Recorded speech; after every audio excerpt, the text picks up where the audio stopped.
화학분석 기능사 1회 기출문제 풀이를 시작하도록 하겠습니다.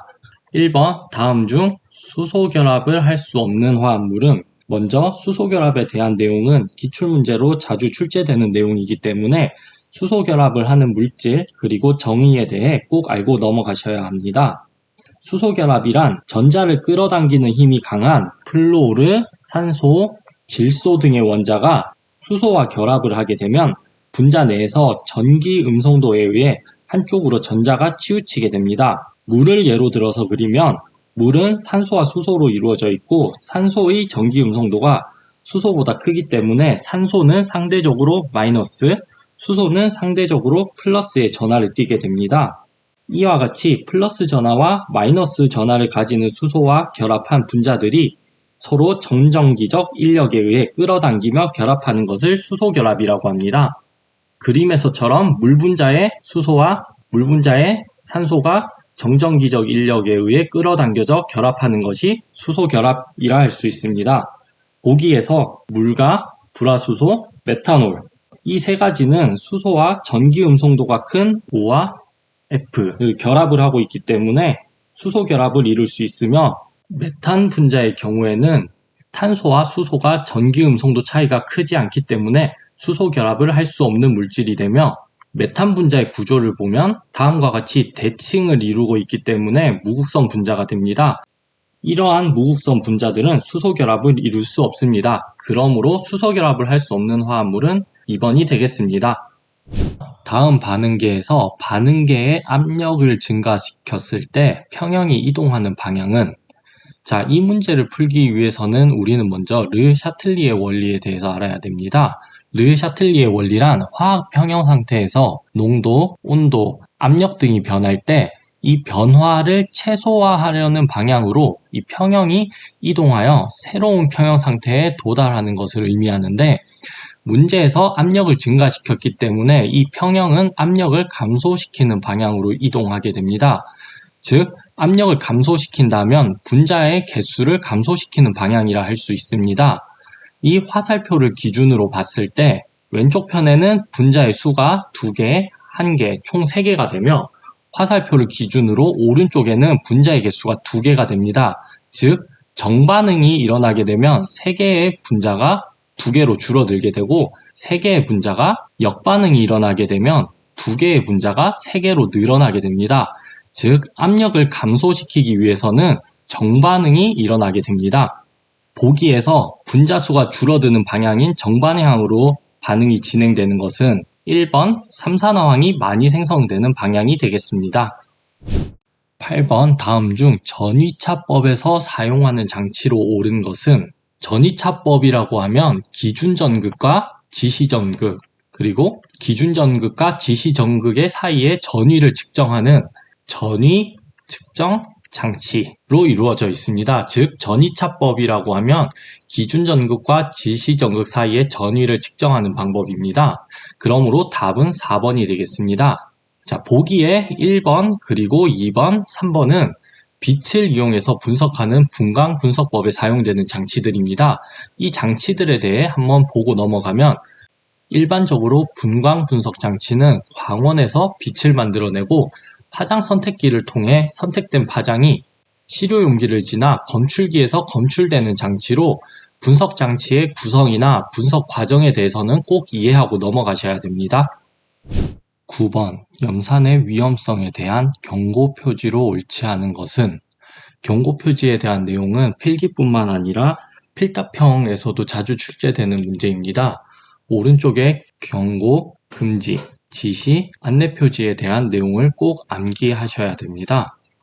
그러면 문제에서 이 염산이라고 하면 염산은 색깔이 없고 자극성이 강한 기체이며 부식성이 있어서 취급에 매우 주의해야 합니다. 염산의 위험성에 대한 경고 표지로는 부식성, 고압가스, 독성, 수생환경 유해성 등이 있습니다. 보기에 4번은 산화성 물질에 대한 경고 표지로 산화성이란 산소를 발생하여 다른 물질의 연소를 돕는 물질입니다. 염산은 산화성 물질에 해당되지 않으므로 정답은 4번이 되겠습니다. 14번 산물 농도의 초산, 아세트산의 pH는 얼마인가? pH에 대한 내용은 필기뿐만 아니라 필답형에서도 자주 출제되는 부분입니다.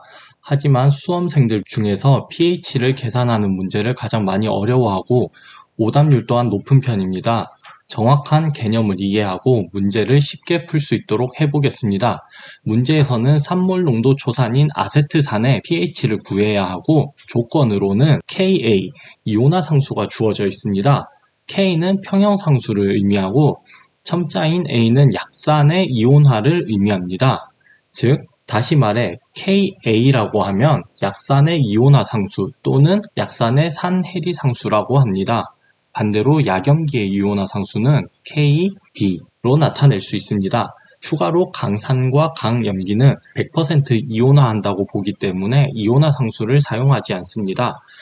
자, 그러면 반응식에서 아세트산이 이온화하여 수소이온을 내놓으며 수소이온의 농도에 따라서 pH가 결정이 됩니다.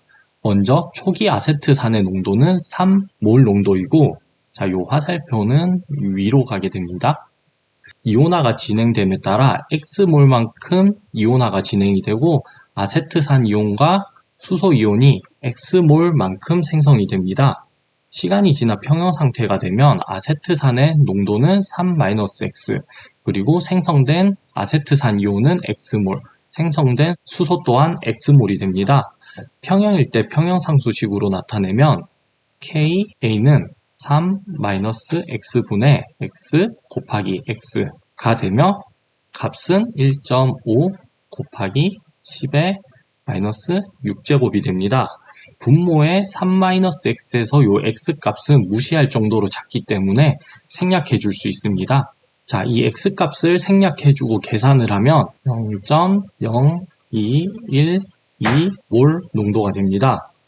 X는 수소이온의 몰 농도와 같으므로 pH를 구하면 pH는 마이너스 로그 수소이온의 농도이기 때문에 X값을 여기 대입해서 계산을 해주게 되면 pH는 1.67이 나오게 됩니다. 그러므로 정답은 2번이 되겠습니다. 이어서 pH 계산 문제를 한 개 더 풀어보겠습니다. 0.2몰 농도의 HCl 50ml를 0.2몰 농도의 NaOH로 적정을 할 때 NaOH가 100ml를 사용했다면 이 용액의 pH는 얼마인가? 먼저 적정에 사용된 HCl의 몰수와 NaOH의 몰수를 구해주어야 합니다. 몰 농도란 용액 1리터에 대한 용질의 몰수이기 때문에 부피를 리터 단위로 환산해 주어야 됩니다. 그리고 농도랑 곱해주게 되면 HCl의 몰수는 0.01몰, NaOH의 몰수는 0.02몰이 되는 것을 알 수 있습니다. 그렇다면 이 HCl과 NaOH가 반응을 해서 적정 후에는 수산화 나트륨이 0.01몰 남게 됩니다.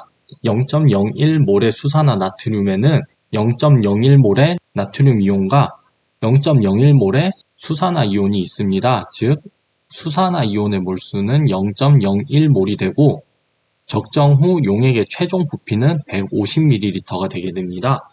수산화 이온의 몰 농도는 부피 0.15리터분의 몰수 0.01몰을 계산해주면 0.067몰 농도가 됩니다.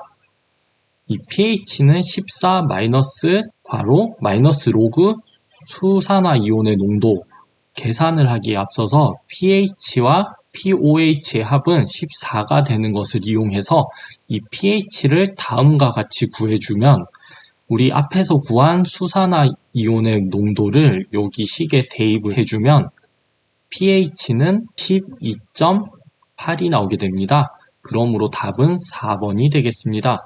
pH 계산 문제와 관련해서 앞선 두 문제를 무리 없이 풀 수 있다면 어떠한 문제가 나와도 충분히 응용해서 풀 수 있을 겁니다. 자, 20번 문제입니다. 산소 분자의 확산 속도는 수소 분자의 확산 속도의 얼마 정도인가? 이 문제는 분자량에 따라서 속도가 어떻게 변하는지를 묻는 문제입니다. 즉, 그레이엄의 확산 법칙을 알고 있어야 쉽게 풀 수 있습니다. 이 법칙을 통해서 기체의 확산 속도는 기체 분자량의 제곱근에 반비례한다는 것을 알 수 있습니다. 산소 분자와 수소 분자의 분자량은 각각 32, 수소 분자는 2가 되며 분자량의 비는 16대 1인 것을 알 수 있습니다. 그러므로 각각 제곱근을 해주게 되면 4대 1이 됩니다. 그러므로 산소 기체의 확산 속도는 수소 기체의 4분의 1배가 되는 것을 알 수 있습니다. 그러므로 정답은 2번이 되겠습니다. 22번 액체 크로마토그래피에서 응용되는 물리적 현상과 거리가 먼 것은 액체 크로마토그래피는 분석법 중에서 가장 많이 출제되는 분석 및 분석 장비입니다. 필기, 필답형에서 자주 출제되니 내용은 꼭 숙지하고 넘어가셔야 합니다. 먼저 크로마토그래피란 혼합물에서 섞여 있는 물질들 간의 이동 속도 차이를 이용해서 물질을 분리하는 방법입니다. 이때 이동하는 물질이 액체이면 액체 크로마토그래피, 기체이면 기체 크로마토그래피라고 합니다. 액체 크로마토그래피는 분리하는 방법에 따라 일반적으로 흡착, 분배, 이온 교환, 크기 배제 총 4가지 종류가 있습니다. 그러므로 답은 4번이 되겠습니다. 끓는 점 차이를 이용해서 물질을 분리하는 방법은 중류 방법이라고 합니다. 24번 시약의 취급 방법에 대한 설명으로 틀린 것은 1번부터 보겠습니다. 나트륨과 칼륨의 알칼리 금속은 물속에 보관한다. 자, 정답은 1번입니다. 나트륨과 칼륨은 금수성 물질로 물과 반응하여 가연성 기체를 만들어내기 때문에 물이 아닌 석유류에 저장을 해야 됩니다. 그리고 이어서 2번, 3번, 4번을 보시면 브롬산과 플루오르와수소산은 산화제이므로 피부에 닿지 않게 해야 하며 알코올과 아세톤, 에테르 등은 가연성이므로 취급에 주의해야 됩니다. 그리고 끓임 쪽은 갑작스럽게 끓어오르는 현상을 방지해주기 때문에 농축 또는 가열 등의 조작을 할 때 꼭 넣어주어야 합니다. 30번 부피 분석이란 분석하려는 물질과 정량적으로 반응하는 표준 용액을 사용하여 적정하는 방법이다. 부피 분석의 조건으로 틀린 것은 부피 분석이란 문제에서와 같이 분석하려는 물질과 화학 양론적으로 반응하는 표준 용액의 부피를 재어 분석 물질의 양을 구하는 분석법입니다. 간단한 예로는 산과 염기의 중화 적정을 예로 들 수 있으며 침전 적정, 산화 환원 적정, 킬레이트 적정 등이 있습니다. 부피 분석의 조건으로 반응 속도는 빨라야 합니다. 적정 시에 종말점을 확인해야 하기 때문에 반응 속도가 느리다면 분석에 어려움이 있을 수 있습니다. 그러므로 답은 1번이 되고 정해진 부피대로 반응해야 된다. 즉 화학 양론적으로 화학 반응이 진행되어야 한다는 뜻입니다.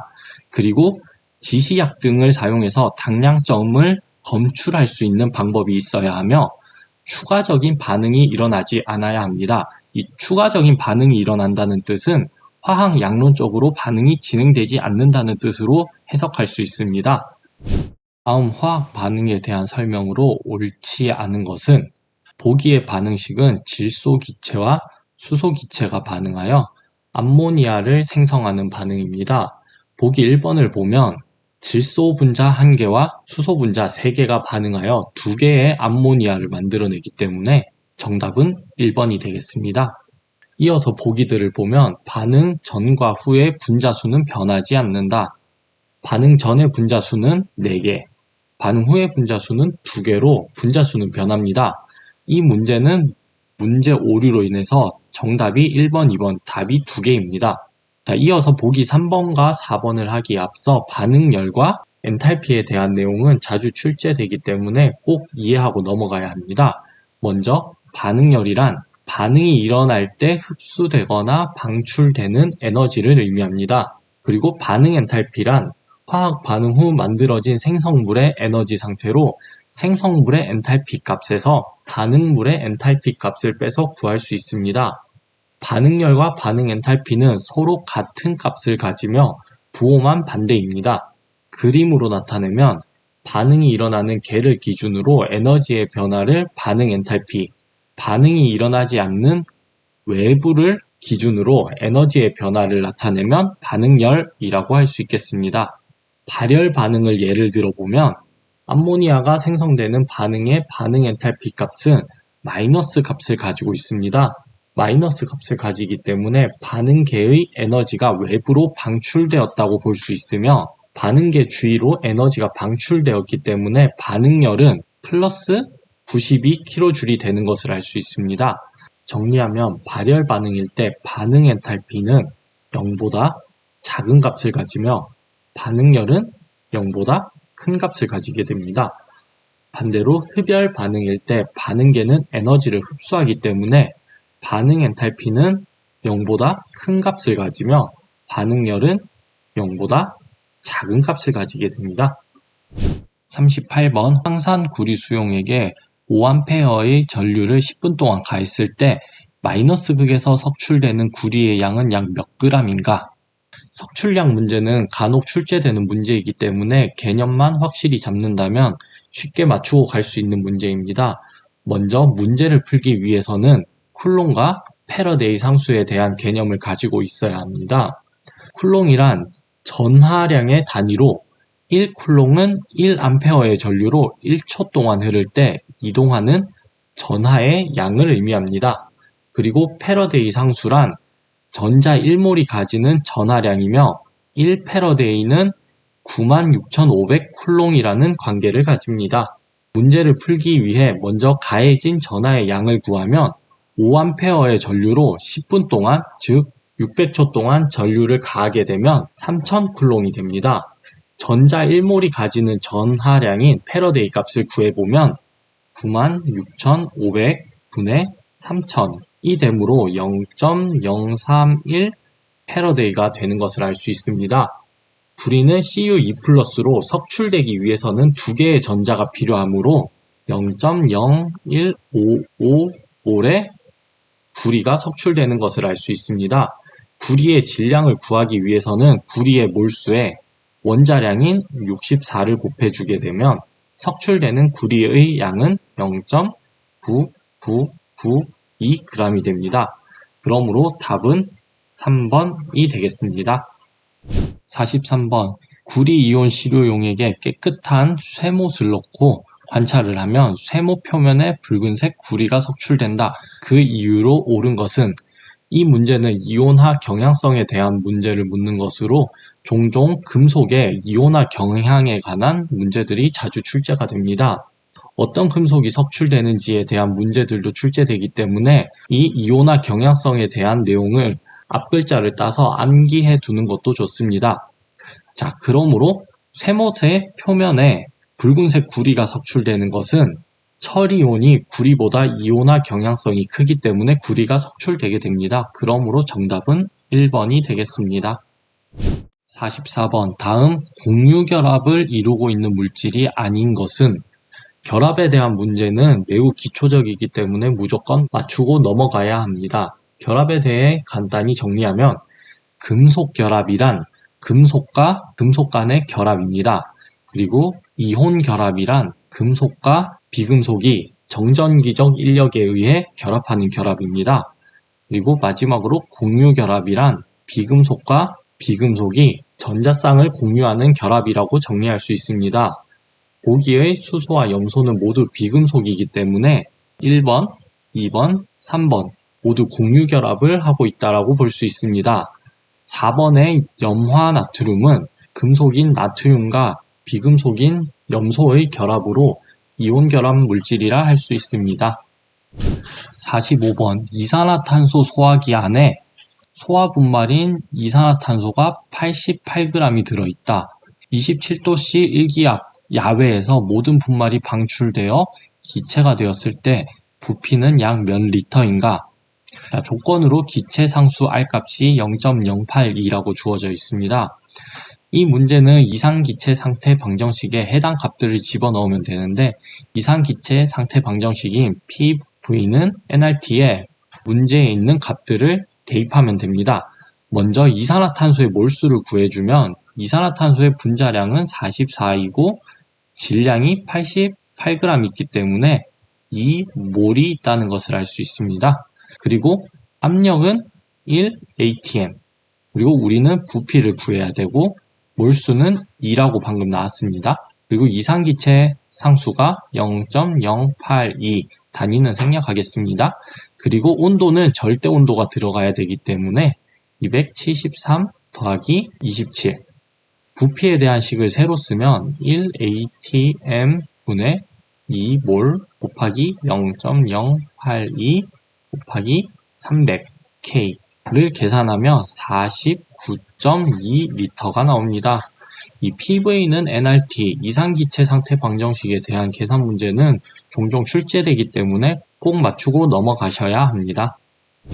52번 람베르트 비어의 법칙에 대한 설명으로 틀린 것은 람베르트 비어의 법칙은 필답형에 자주 등장하는 문제이기 때문에 꼭 암기하셔야 합니다.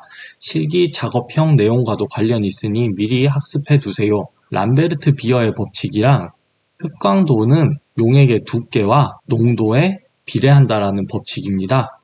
그래서 1번을 보면 흑광도는 용액층의 두께에 비례한다. 맞는 말입니다. 2번 투광도는 용액의 농도에 반비례한다. 용액의 농도가 진할수록 빛이 투과할 수 없습니다. 그렇기 때문에 맞는 보기입니다. 3번 흑광도는 용액의 농도에 비례한다. 우리 요 공식에 의해서 흑광도는 농도와 용액층의 두께에 비례한다는 것을 알 수 있습니다. 그리고 4번 투광도는 용액층의 두께에 반비례한다라고 2번에서 했었습니다. 그러므로 답은 4번이 되겠습니다. 마지막 문제입니다. 일정한 온도에서 1atm의 이산화탄소 1리터와 2atm의 질소 2리터를 밀폐된 용기에 넣었더니 전체 압력이 2atm이 되었다. 이 용기의 부피는, 이 문제는 보일의 법칙을 응용한 문제입니다. 보일의 법칙이란 일정한 온도에서 압력과 부피는 반비례한다라는 법칙으로, 즉 압력과 부피는 일정하다라고 표현할 수도 있습니다.